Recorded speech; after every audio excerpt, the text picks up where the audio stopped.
Bonjour à tout le monde. Bienvenue sur ma chaîne YouTube. Raisonnons un peu. Moi, c'est Christian Maracatu. Ici, on parle un peu de tout et de rien. On essaie de raisonner sur certains thèmes dont nous en débattons avec la famille, avec les amis, sur les réseaux sociaux et autres. Ici, je donne mon avis. Cela ne concerne que moi. Je ne dis pas que c'est forcément la vérité. Mais si vous avez des observations, mettez-les dans les commentaires. Et surtout, si tu as aimé la vidéo, n'oublie pas de partager et de liker.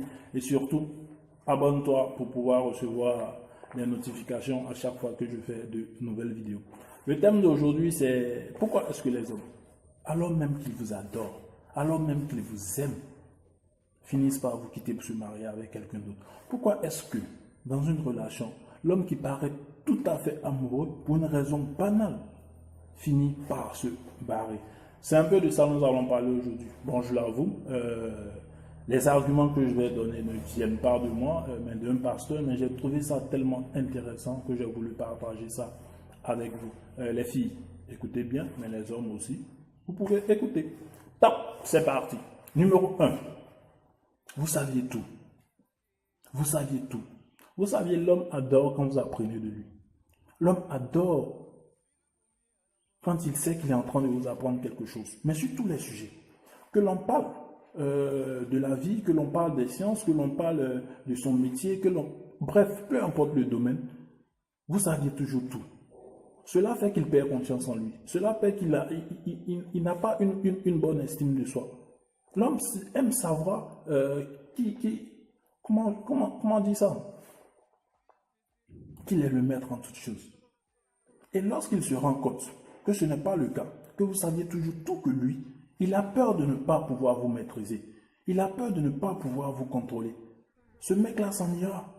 Ce mec-là s'en ira avec une fille avec qui il aura l'impression d'apprendre des choses, avec qui il aura l'impression de montrer quelque chose. Même si vous saviez, des fois faites comme si vous ne saviez pas, laissez-le discuter. Des fois faites comme si vous ne saviez pas, laissez-le vous apprendre encore à nouveau.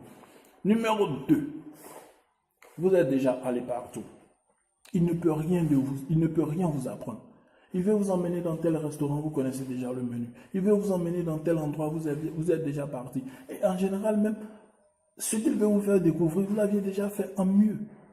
L'homme adore voir l'éblouissement dans vos yeux. L'homme adore voir cette étoile-là qui brille dans vos yeux lorsqu'il veut vous faire découvrir quelque chose. Mais lorsque ce n'est pas le cas, il s'est dit sûrement, vous êtes parti là-bas avec d'autres personnes. Il ne vous le dira pas, mais c'est ce qu'il pensera. Passons à la suite. Vous aviez déjà tout fait. Vous aviez déjà tout fait. Il n'y a rien là encore qu'il peut vous apprendre. Au lit, vous connaissez déjà toutes les positions de Kama Sutra. Il n'y a rien qui puisse vous faire découvrir. Et parfois même, c'est vous qui lui apprenez. Cet homme-là va adorer coucher avec vous, mais cet homme-là va se marier à la fille avec qui il est en train d'apprendre des choses. À la fille avec qui il est en train d'apprendre des choses. Même s'il y a des positions que vous connaissez, calmez-vous, allez-y doucement, doucement. Deux fois, proposez-lui. Est-ce que tu ne pourrais pas changer de position? Est-ce que montre-moi une autre chose? Montre-moi un truc de ce genre. Il y a une façon de le guider sans toutefois lui montrer que vous maîtrisez cela.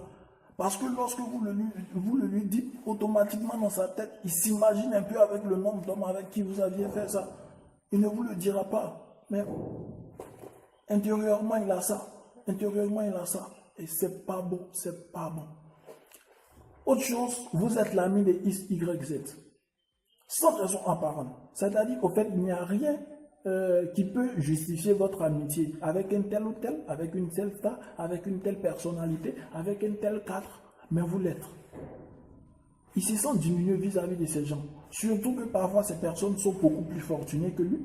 Parfois ces personnes sont beaucoup plus beaux que lui. Parfois ces personnes, que je vais dire, il se sent diminué à côté de ces personnes. Il se sent diminué vis-à-vis de ces personnes. Et sans vous le dire, il s'est dit que, ils n'ont peut-être pas tous été son ami. Ils ne sont peut-être pas tous son ami. Il y a peut-être d'autres qui sont sortis avec vous. Peut-être qu'il ne vous le dira pas, mais il le pensera.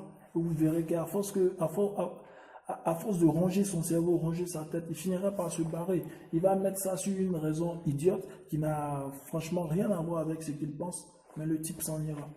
Mais le type s'en ira. Mais le type s'en ira. Autre chose, évitez de trop parler de vos ex. Évitez de trop parler de vos ex. Vous savez, un mec, lorsqu'il se rend compte que ton ex est peut-être plus mignon que lui, est peut-être plus fortuné que lui, et peut-être même vous avez encore le contact, je vous l'assure, peut-être il ne vous le dira pas, mais il a peur. Il a peur que ce dernier-là couche avec vous à son bon vouloir. Parce qu'il s'est dit, attends, mais ce mec, il a déjà ce que moi je veux t'offrir. Tu me diras, oui, c'est parce que tu n'aimes pas que tu es avec lui, mais écoute chérie, il a déjà ce que moi je veux t'offrir. Tu es toujours en contact avec lui, tu dis c'est ton mec, ton ex. Tu parles de lui et autres, limite on sent un peu une petite admiration le concernant. Le type, il n'est pas serein. Il n'est pas serein. Tu verras que pour rien, il va dire, bon, pour ça ne me plaît pas, c'est bon, barrons-nous, cassons-nous. Mais en réalité, ce n'est pas le cas. C'est ton ex qui a peur. Évitez de parler de vos ex. Autre chose, parfois cachez votre pauvreté. Et là, que ce soit homme, que ce soit femme, parfois cachez votre pauvreté. À force de trop demander, le type il est découragé. Lui aussi il a ses problèmes. À peine vous commencez à sortir ensemble, non maman a besoin de ça. À peine vous commencez à sortir ensemble, non j'ai besoin de ça. À peine vous commencez à sortir ensemble, limite il n'a pas l'impression qu'il est venu dans un bonheur. Il a l'impression que là, il est venu résoudre des problèmes. Et ça fait aussi que le mec se bat. Les raisons, il peut en avoir d'autres. Ça peut être le mec même qui n'est pas forcément bien. Mais sur ces points-là, hein, les filles, essayez de revoir. Et puis, je souhaite vraiment le mariage, la connexion parfaite avec son homme. Bonne chance à tout le monde. Si vous aviez aimé, likez, partagez, abonnez-vous. Si vous avez des observations, faites des commentaires. Si vous avez des thèmes à me proposer, proposez-les, on verra comment débattre là-dessus. Et c'était Christian Marc. Ciao, ciao.